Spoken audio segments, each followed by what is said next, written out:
Hello, dears, this is the StorySculpt channel, and you are listening to the story An Astrologer's Day from R.K. Narayan's book Malgudi Days. Punctually at midday he opened his bag and spread out his professional equipment, which consisted of a dozen cowrie shells, a square piece of cloth with obscure mystic charts on it, a notebook and a bundle of Palmyra writing. His forehead was resplendent with sacred ash and vermilion, and his eyes sparkled with a sharp abnormal gleam which was really an outcome of a continual searching look for customers, but which his simple clients took to be a prophetic light and felt comforted. The power of his eyes was considerably enhanced by their position, placed as they were between the painted forehead and the dark whiskers which streamed down his cheeks. Even a half-wit's eyes would sparkle in such a setting. To crown the effect he wound a saffron-colored turban around his head. This color scheme never failed. People were attracted to him as bees are attracted to cosmos or dahlia stalks. He sat under the boughs of a spreading tamarind tree which flanked a path running through the town hall park. It was a remarkable place in many ways. A surging crowd was always moving up and down this narrow road morning till night.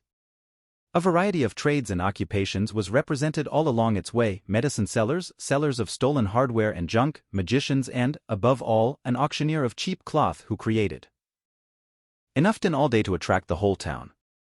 Next to him in vociferousness came a vendor of fried groundnuts, who gave his ware a fancy name each day, calling it Bombay ice cream one day, and on the next Delhi almond, and on the third Raja's delicacy, and so on and so forth, and people flocked to him. A considerable portion of this crowd dallied before the astrologer too. The astrologer transacted his business by the light of a flare which crackled and smoked up above the groundnut heap nearby. Half the enchantment of the place was due to the fact that it did not have the benefit of municipal lighting. The place was lit up by shop lights. One or two had hissing gaslights, some had naked flares stuck on poles, some were lit up by old cycle lamps, and one or two, like the astrologer's, managed without lights of their own. It was a bewildering crisscross of light rays and moving shadows. This suited the astrologer very well, for the simple reason that he had not in the least intended to be an astrologer when he began life, and he knew no more of what was going to happen to others than he knew what was going to happen to himself next minute. He was as much a stranger to the stars as were his innocent customers. Yet he said things which pleased and astonished everyone. That was more a matter of study, practice and shrewd guesswork. All the same, it was as much an honest man's labor as any other, and he deserved the wages he carried home at the end of a day. He had left his village without any previous thought or plan. If he had continued there he would have carried on the work of his forefathers, namely, tilling the land, living, marrying and ripening in his cornfield and ancestral home. But that was not to be. He had to leave home without telling anyone, and he could not rest till he left it behind a couple of 100 miles. To a villager it is a great deal, as if an ocean flowed between. He had a working analysis of mankind's troubles, marriage, money and the tangles of human ties. Long practice had sharpened his perception.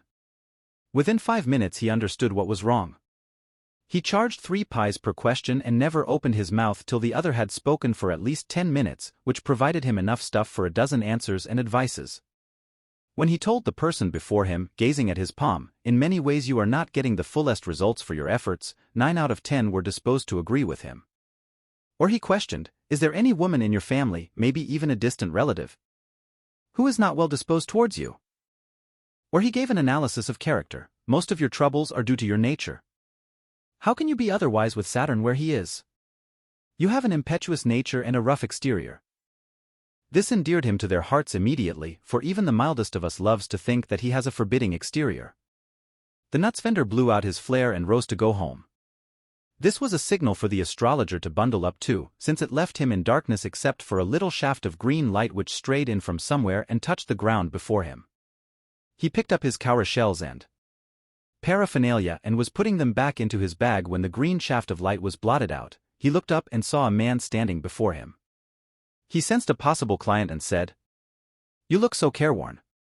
It will do you good to sit down for a while and chat with me." The other grumbled some vague reply. The astrologer pressed his invitation, whereupon the other thrust his palm under his nose, saying, "You call yourself an astrologer?" The astrologer felt challenged and said, tilting the other's palm towards the green shaft of light, "Yours is a nature." "Oh, stop that," the other said. "Tell me something worthwhile." Our friend felt piqued. "I charge only 3 pies per question, and what you get ought to be good enough for your money." At this the other withdrew his arm, took out an anna and flung it out to him, saying, "I have some questions to ask." If I prove you are bluffing, you must return that Anna to me with interest. If you find my answers satisfactory, will you give me 5 rupees? No. Or will you give me 8 annas? All right, provided you give me twice as much if you are wrong, said the stranger. This pact was accepted after a little further argument. The astrologer sent up a prayer to heaven as the other lit a cheroot. The astrologer caught a glimpse of his face by the matchlight. There was a pause as cars hooted on the road, jutka drivers swore at their horses and the babble of the crowd agitated the semi-darkness of the park. The other sat down, sucking his cheroot, puffing out, sat there ruthlessly. The astrologer felt very uncomfortable. Here, take your Anna back. I am not used to such challenges. It is late for me today. He made preparations to bundle up. The other held his wrist and said, you can't get out of it now. You dragged me in while I was passing. The astrologer shivered in his grip, and his voice shook and became faint. Leave me today. I will speak to you tomorrow. The other thrust his palm in his face and said, challenge is challenge. Go on. The astrologer proceeded with his throat drying up. There is a woman. Stop, said the other. I don't want all that. Shall I succeed in my present search or not? Answer this and go. Otherwise I will not let you go till you disgorge all your coins. The astrologer muttered a few incantations and replied, all right. I will speak. But will you give me a rupee if what I say is convincing? Otherwise I will not open my mouth, and you may do what you like. After a good deal of haggling the other agreed. The astrologer said, you were left for dead. Am I right? Tell me more. A knife has passed through you once, said the astrologer. Good fellow.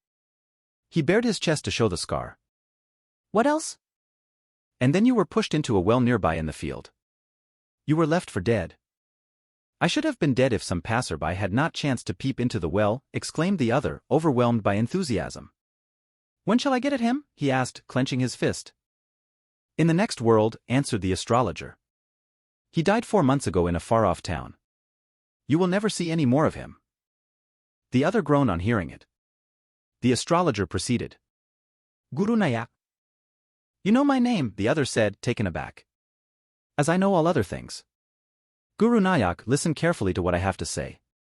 Your village is 2 days' journey due north of this town. Take the next train and be gone.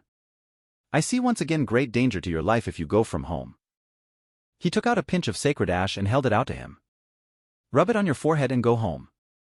Never travel southward again, and you will live to be 100. Why should I leave home again? The other said reflectively. I was only going away now and then to look for him and to choke out his life if I met him. He shook his head regretfully. He has escaped my hands.